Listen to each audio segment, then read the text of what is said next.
سنن الصلاة مبينة وفروضها فاسأل شيوخ الفقه والإحسان فرض الصلاة ركوعها وسجودها ما إن تخالف فيهما رجلان. Ah non, c'est fini.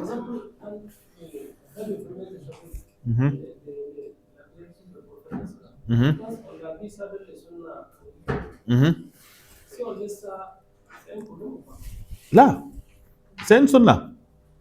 Faire ça, c'est pas une obligation. Voilà. Donc, je fais ça souvent, je ne fais pas ça souvent.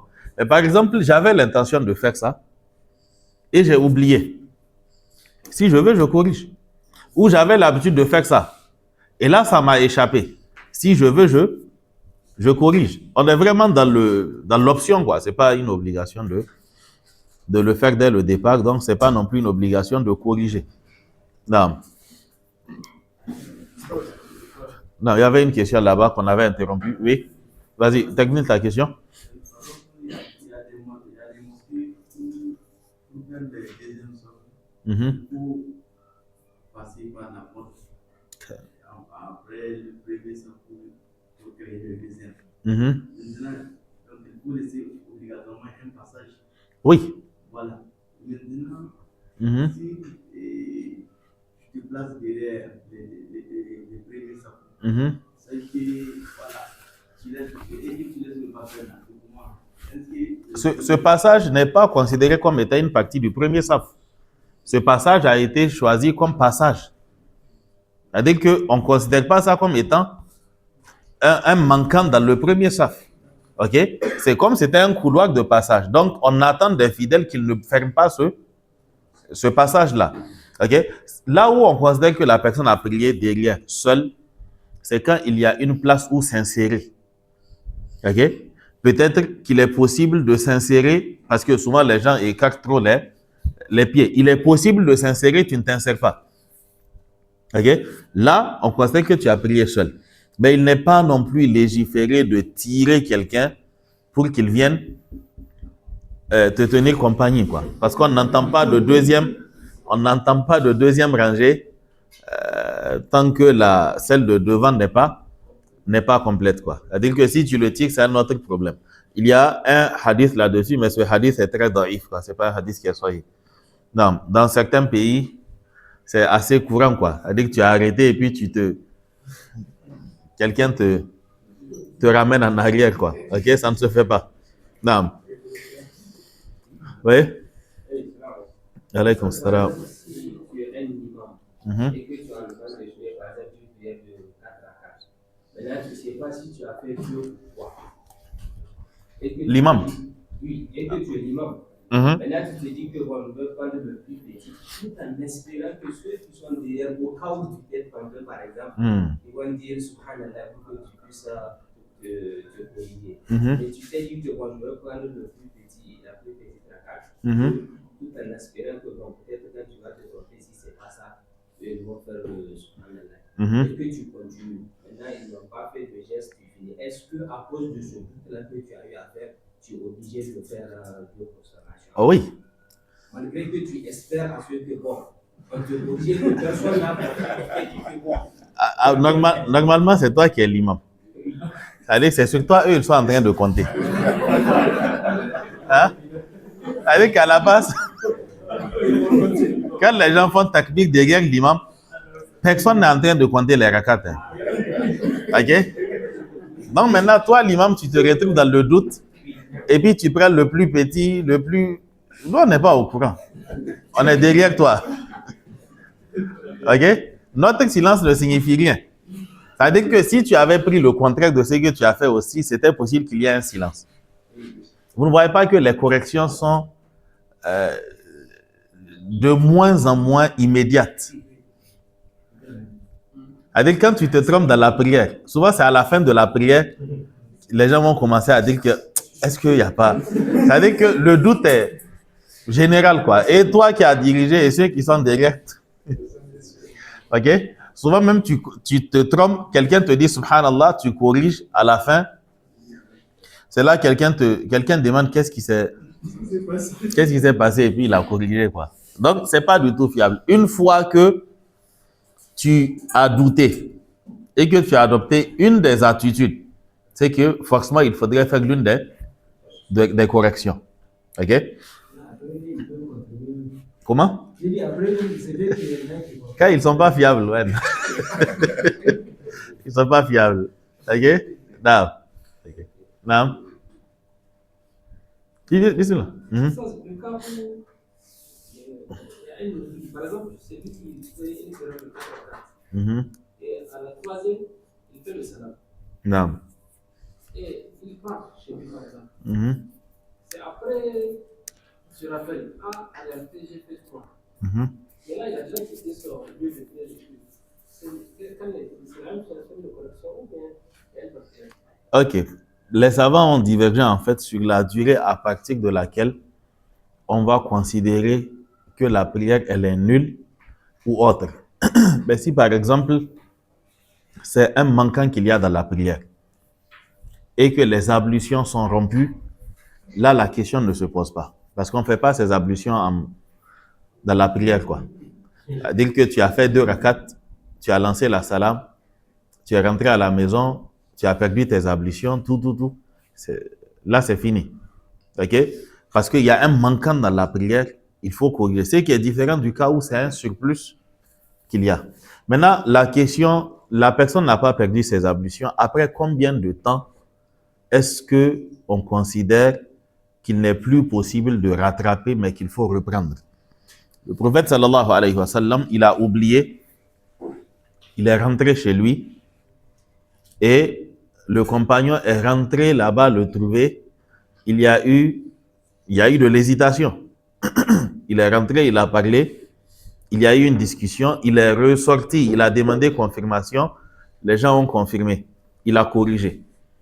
Nous n'avons pas de texte disant que au-delà, il n'allait pas corriger, ou si c'était 30 minutes plus tard, il n'allait pas corriger, ou 40 minutes plus tard, il n'allait pas corriger.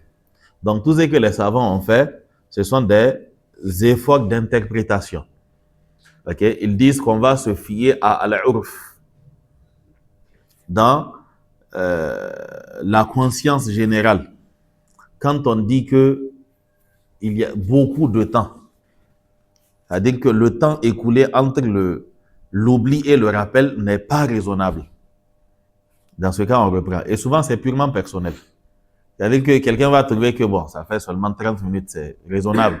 Un autre va trouver que non, ça va au-delà, c'est pas raisonnable. Donc là-bas, c'est vraiment une question qui est assez ouverte, quoi. Il n'y a pas de problème. OK? Nous ne parlons pas du cas où la personne a perdu ses ablutions, quoi. Non. Non. Ici, là.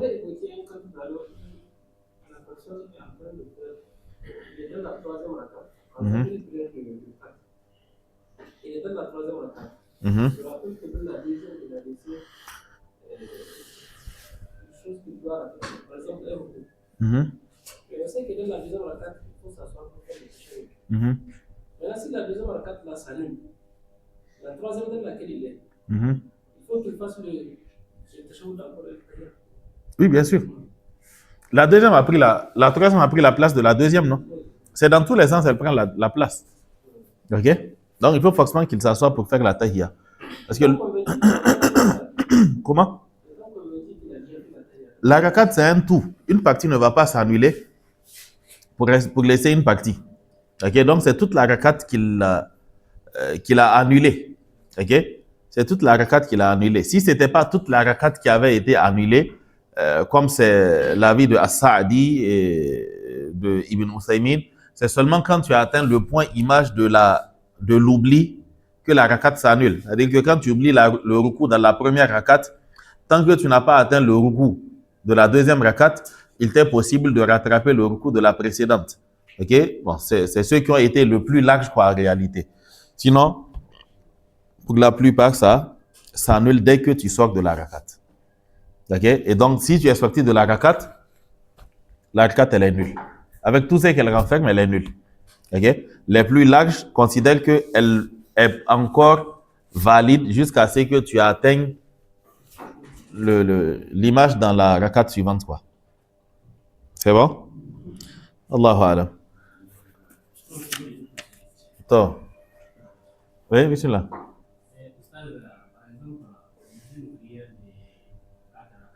Mhm. Maintenant, avant d'arriver, j'étais sûr que vous avez raté la première rakata. Une prière de Les 4 rakata. derrière l'imam. Oui, derrière l'imam. Ok. Maintenant, avant d'arriver, vous êtes sûr que vous avez raté la première rakata. Ok. C'est-à-dire, on est en train de prier. Mhm. Maintenant, à la fin, vous avez déjà 3.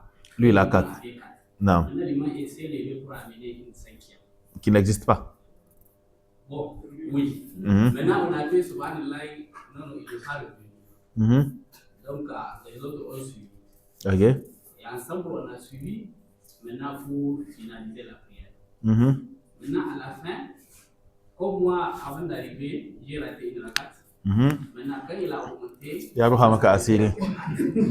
Aha.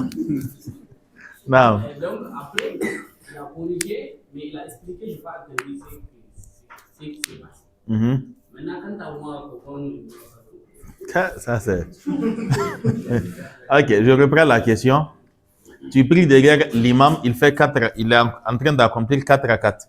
Mais tu as eu 3 rakats. oui, Ok. Maintenant, après la 4e rakat, l'imam s'est mis debout pour une 5e rakat. oui, Donc, tu l'as suivi. Maintenant, à sa 5e rakat, donc toi, tu avais 4 rakats. oui, Et l'imam a lancé la salam et il a expliqué la raison de sa 5e rakat. Ok. Maintenant, la question c'est comment corriger quoi? Ah, maintenant, ta correction là, il faut qu'on sache pourquoi l'imam a fait ce qu'il a fait là. Ah oui. Parce qu'on ne sait pas ce qui s'est passé. On ne sait pas ce que l'imam a fait. Okay. Dans tous les cas, toi, jusqu'à preuve du contraire, tu as eu une rakat en moins. oui. Et si c'est une des rakats de l'imam qui l'avait invalidé, jusqu'à présent, toi, tu as une rakat en moins. C'est-à-dire, tant que ce n'est pas une rakat qu'il a invalidée, il y a 2 cas. Soit il a une rakat qu'il a invalidée, tu ne sais pas laquelle, donc tu as toujours une rakat en moins. Ou encore, l'imam s'est mis debout et il ne s'est pas assis parce qu'il a supposé que quand on est debout, on ne s'assoit pas. Ok?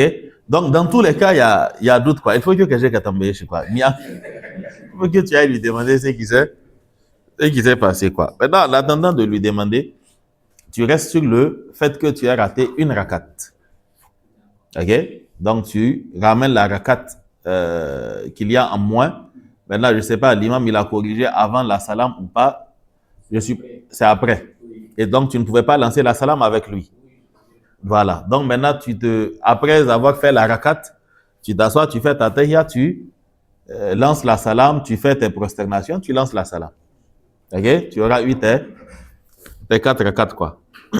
Parce que étant en train de prier, tu n'as pas cette possibilité de demander, ouais, mais quoi? Qu'est-ce qui c'est? Tu es en train de prier, donc tu restes sur le fait que tu aies une rakat en moins, tu rattrapes la rakat manquante. Oui? Qui ça? Non. Lui, sa correction, c'est la correction de l'imam. C'est pour cela que j'ai dit, l'imam a corrigé après la salam. Lui n'a pas fait la correction de l'imam. Donc, quand il va rattraper, le principe, c'est que tant que tu as eu la prière avec l'imam, la correction de l'imam t'incombe aussi. Oui, j'ai prié avec l'imam. Je corrigeais, mais je n'ai pas fait la 5e rakat. Je n'ai pas compris. Toi, tu fais partie de quel lot? Ceux qui l'ont suivi, mais ceux qui sont restés assis. Moi, je suis comme j'avais la rakat de moi. Oui. Quand j'étais venu, déjà, ils ont fait une rakat. Si, j'ai bien compris tout ça. Voilà, maintenant, quand il a fait la 5e mois, ça représente la 4e. Oui, mais sauf que lui, maintenant, pourquoi il a fait 5? Voilà, c'est ça le problème. Donc, il y a une de ces rakats peut-être qui était invalide, quoi. Hein? Si. C'est pour cela que j'ai pris les 2 cas, quoi. Si. Mais en fait, dans tous les cas, toi, quand il va lancer la salam, tu ne peux pas lancer la salam. Hein? Comment? En fait, on ne sait pas si l'imam a fait 4 ou 5. Non. Il a fait 5. Mais il a peut-être c'était une de ses rakats qu'il a annulée. Surtout qu'il a corrigé après la salam. Et surtout, encore, parce qu'il dit que l'imam a expliqué pourquoi il a fait ça, mais lui, il n'a pas entendu quoi. Oui. Bon, c'est logique s'il y a un plus dans la prière. C'est-à-dire qu'il a peut-être invalidé une de ses rakats. Non, il a complété. En fait, bon, attendez. Écoutez, je prends un cas pratique. L'imam est en train de diriger la prière. Arrivé à sa... Non, troisième rakat par exemple, il s'est rendu compte qu'à la deuxième, il n'a pas lu la Fatiha. Un des piliers, et c'est peut-être même le seul pilier, qu'on pourrait entendre de lui, mais il n'a pas lu la Fatiha dans une des rakats. Mais les autres ne peuvent pas le savoir. Arrivé à la quatrième rakat, c'est que les gens prenaient pour leur quatrième rakat. Lui, l'imam, pour lui, c'est une troisième rakat. Donc, il lui manque une rakat. Et donc, naturellement, maintenant, il complète la rakat manquante. Non, il n'a pas fait de salam. Non, il n'a pas fait de salam. Non, il n'a pas fait de salam. Il s'est mis debout pour la cinquième rakat. Voilà. Et il n'a pas écouté. Maintenant, il faut attraper ton imam là et puis lui demander ce qui s'est passé. Là. Ceux qui pensent que la prière est déjà complète et qui refusent de suivre le temps, parce qu'eux, ils ont une part de responsabilité. Par exemple, quand tu penses que la prière est importante, parce que là, il est en train d'amener le cinquième. Non. On l'a dit souvent dans la toi, tu dois t'asseoir si tu sais que la prière est complète et que tu s'est trompé. Et maintenant, alors que lui, vous suivez, il y a trop de voix dans la classe, suivez. Alors que lui, il sait pourquoi il a amené sa cinquième rakat là et que toi, tu ne l'as pas suivi. Tu es resté assis jusqu'à ce que. Est-ce que toi, tu dois encore. Quand l'imam est sûr qu'il n'est pas en erreur et que vous l'interpellez et qu'il ne répond pas, à la base, tout le monde doit le suivre. Parce que l'imam a été mis pour être suivi. Et comme nous savons qu'il y a des types d'erreurs que l'imam peut commettre et être le seul informé, on le suit. Surtout quand vous lui faites confiance. C'est-à-dire que vous savez que c'est pas... C'est-à-dire que vous savez qu'il est en règle, quoi. Il a ses papiers, il sait réellement conduire. Ok? Quoi. Ok? C'est-à-dire que vous savez qu'il se met debout, vous le suivez. Ok? Maintenant, bon, il y a des situations où tu doutes. Le prophète, quand il a fait 5, sallallahu alayhi wa sallam, les compagnons l'ont suivi pour faire 5. Maintenant, c'est après la prière, ils lui ont demandé Azida fi salat. Est-ce que quelque chose de nouveau a été ajouté dans la prière? Et le prophète demande, mais qu'est-ce qui s'est passé? Et là, ils lui ont dit que tu as prié 5. Donc, souvent, le fait de ne pas suivre l'imam, c'est un risque. Parce qu'il se pourrait que tu ne le suives pas et à la fin qu'ils vous disent qu'en fait, ma deuxième rakat était nulle. Toi, tu ne l'as pas suivi. Toi. Tu as commencé avec lui, mais maintenant, toi, tu as moins de rakat que lui. Donc, ce qui est plus sûr, étant donné qu'il y a cette possibilité-là, qu'il soit réellement sur la vérité, on le suit. On le suit tout simplement. Maintenant, si après on se rend compte qu'il s'est trompé, ce n'est pas un problème. Ok? Ce n'est pas un problème parce qu'on n'a pas commis d'erreur par exprès. Suivre l'imam, c'est contraignant. Suivre l'imam, ça implique toujours des contraintes. Ça peut te pousser, Maghrib, à faire 3 tashahhud. Mais qu'est-ce que tu pouvais faire? Tu as eu 2 rakats avec lui. La deuxième et la troisième. Tu allais faire comment? Deuxième, forcément, il s'est assis pour faire le tashahhud, tu le suis. Troisième, il s'est assis pour faire ton tashahhud, tu le suis. Maintenant, toi aussi, tu vas te lever, tu es obligé de faire. Tu fais 3 tashahhud dans la prière. Suivre l'imam, c'est 2 choses en même temps. C'est-à-dire que c'est contraignant et dans certains cas, c'est allégeant. Tu viens, tu n'as pas fait de position debout, tu n'as pas lu le Coran, tu n'as rien fait. Tu fais le takbir, tu le trouves en ruku, on valide ta rakat. Ok? Et donc, c'est réellement on ne peut pas faire de qiyas entre la prière de celui qui prie seul et la prière de celui qui est derrière l'imam, quoi. Donc, ce qui fait que quand tu suis l'imam, il se lève pour une 5e rakat, ce qui est plus salutaire pour toi, c'est de le suivre. Le prophète sallallahu alayhi wa sallam, il dit « Yusalluna lakum ». Avec le temps, il y aura de mauvais dirigeants et autres. Le prophète, il dit qu'ils vont vous présider à la prière. Il dit que « Fa'in asabu falakum wa lahum ». Si ils ont fait les choses correctement, vous gagnez, ils gagnent. Il dit « Wa in akhta'u falakum wa alayhim ». Et s'ils se trompent, alors vous gagnez, ils perdent. Ok? Donc, dans tous les cas, vous êtes couvert, quoi. Tant que c'est lui, vous êtes couvert. Ok? Non. Oui, après l'interpellation, il n'a pas répondu. On le suit. Voilà, on le suit. On va supposer qu'il sait pourquoi il est en train de le faire, quoi. Allah sait comment il sait pourquoi il est en train de le faire. Qui ne tient pas. Mais c'est déjà fait. C'est déjà fait. Ok? C'est pour cela que quand l'imam est sûr de ce qu'il est en train de faire, c'est-à-dire qu'il fait signe de la main aux gens pour qu'ils se mettent debout. Ok? Cela va apaiser, cela va rassurer ceux qui sont derrière lui. Ok? Donc, il leur fait signe de le suivre. Oui, c'est un signe qui montre qu'il sait ce qu'il fait. Mais Allah sait qu'il sait ce qu'il fait. Parce qu'on suppose quoi? Ok? Non, parce que souvent, vous voyez la question de l'imama dans nos contrées, c'est pas quelque chose qui est, c'est pas une chose, c'est pas une question sérieuse, quoi.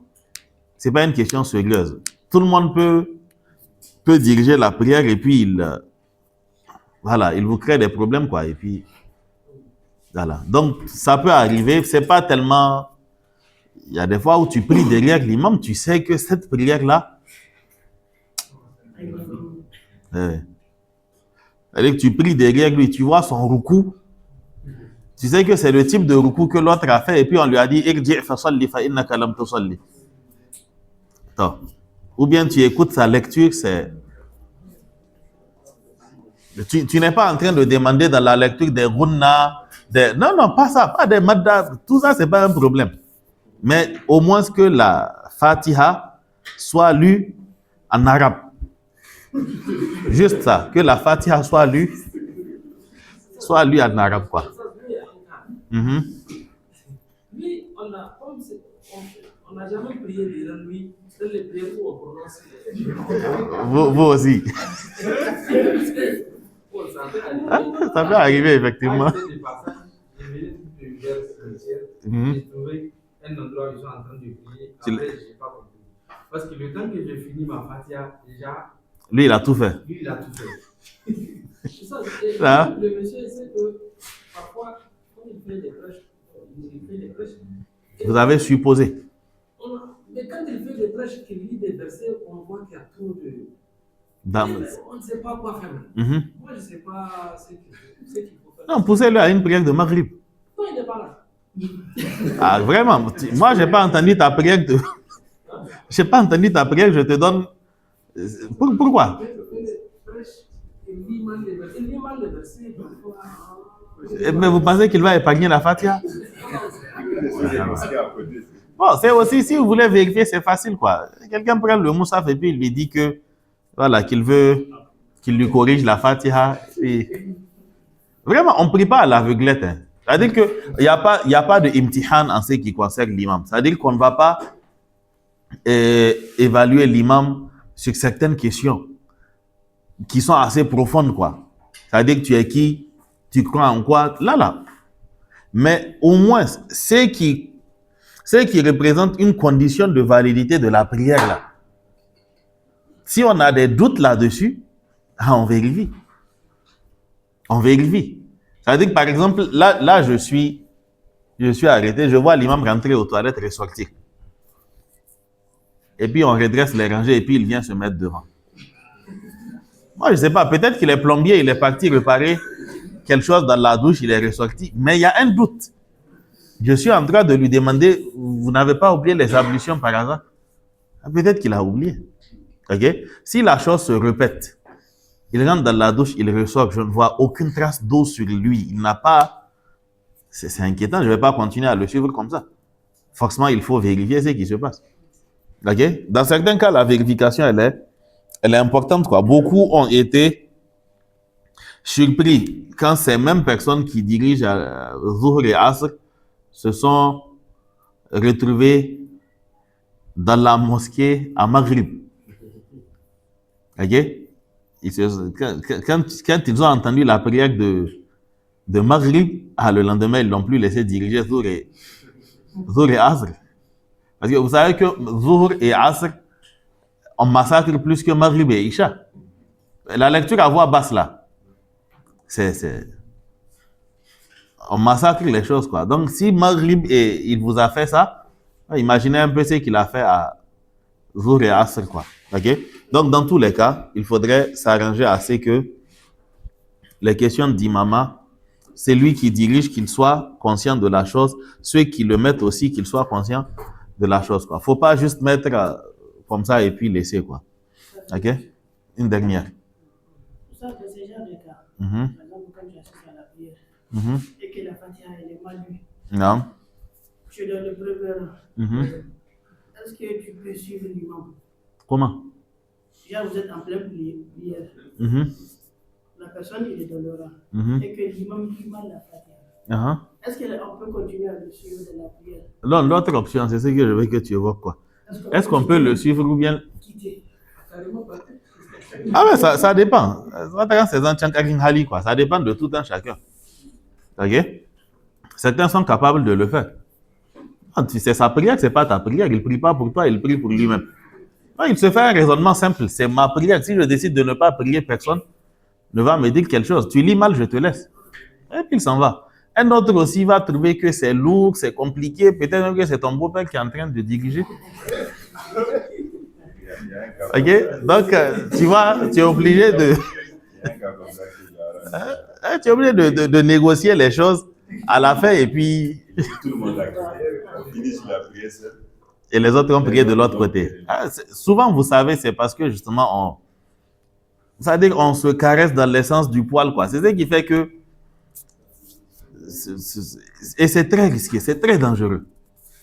C'est très dangereux. C'est-à-dire qu'il n'y a pas de rigueur en ce qui concerne l'imama. On ne va pas demander beaucoup à l'imam, hein.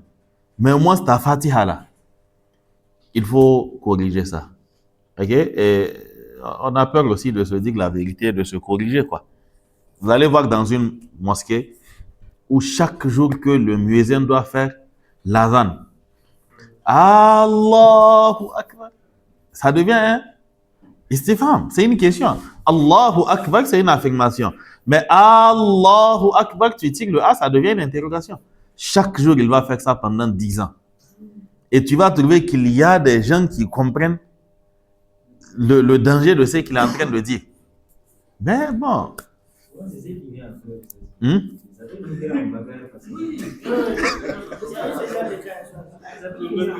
Mais regardez, par exemple, Ashhadu. Ashhadu aussi, dans d'autres riwayas, en parlant, c'est une forme d'interrogation aussi. Oui, c'est une interrogation que tu es en train de attester. Est-ce que j'atteste qu'Allah est? Attends. Comment? Non, il y a son intention. Oui, en fait, il y a des choses qu'on dit et dans l'adhan, et dans certaines formules, et dans la lecture du Coran. Si c'était intentionnel, forcément, on deviendrait mécréant. Ok? Forcément. Si c'était intentionnel, on devient mécréant. Mais même quand l'intention n'est pas mauvaise, c'est-à-dire qu'on est quand même responsable du fait de faire sans apprendre. C'est-à-dire qu'il s'agit d'une ignorance qui est entretenue. C'est une ignorance qui est entretenue. C'est pas une... C'est-à-dire qu'aujourd'hui, personne ne va, parce qu'il a fait une panne sur la route, se permettre de démonter sa voiture, même avec un tutoriel. Il ouvre un tutoriel YouTube et puis il regarde comment est-ce qu'on change les joints de culasse. Il ne va pas se hasarder à faire ça. Quand tu viens dans la prière et puis tu essayes de ça ne marche pas. Okay? Donc, il a une responsabilité tant qu'il n'apprend pas la chose pour la faire. Ok? Et surtout s'il est conscient de ses erreurs. Mais vous savez, on est souvent aveugle par rapport à certaines choses. Et dans le domaine religieux, on n'a pas de curiosité. On n'a pas de curiosité. C'est-à-dire que tu fais l'adhan. Tu entends les autres faire l'adhan. Vous êtes 5 à faire l'adhan et puis chacun a sa manière de faire l'adhan. Mais à un moment, il faut que vous vous demandiez, mais qui a raison? C'est un devoir que tu es en train de faire en classe. Et puis tu te rends compte que tout le monde est en train d'utiliser un papier millimétré avec des équerres, des compas. Et puis toi, tu es sur ta ferme, tu es en train d'écrire de la littérature. Un temps, tu te retournes, tu vois tout le monde avec des papiers millimétrés. Ok, certains ont même des roses, comment vous appelez ça? Rose devant ou bien c'est rose quoi là? Ok? Il est là en train...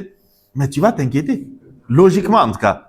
Tu ne vas pas te dire que bon, vous faites pour vous, je fais pour moi. Mais quand c'est la prière, tu vois, il a sa manière de s'asseoir. Il voit son voisin ou ceux qui sont devant lui, ils s'asseyent différemment. Il ne va pas se poser la question, mais c'est moi, je me trompe, mais c'est... Et on continue comme ça. Il n'y a aucune curiosité sur le plan religieux. Et il n'y a rien qui... Rien ne nous titille, quoi. Rien ne nous pousse à... Mais est-ce que ce n'est pas moi qui suis en erreur? Et est-ce que... On avance. Ok? Qu'Allah nous aide. Ok. سبحانك اللهم وبحمدك أشهد أن لا إله إلا أنت أستغفرك وأتوب إليك صلى الله على نبينا محمد وعلى آله وصحبه وسلم السلام عليكم ورحمة الله وبركاته